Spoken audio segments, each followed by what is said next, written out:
سلام علیکم دوستا. بیاین که یک سوال ازتان بکنم. امی کرولای الی و اسی را فرقش به من بگوین که چی هست، به خاطر که در قیمتش خوب فرق داره. بیاین که اگر شما میفهمید که در دیزاین چی فرق داره، کرولای الی که اسی شما از چی فرق میکنه. بازم دوستا سعی کنین ای اس ای نایت شید است.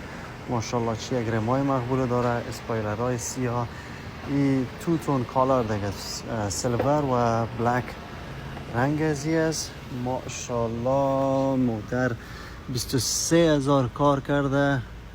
نام خدا موتر خیلی پاکه هست، بدون تکر، نایت شید، 2021، 23,000 مایل. داخل خیلی مقبول. کرولا اس ای یک دیزاین خیلی مقبول داره این موتر. نام خدا.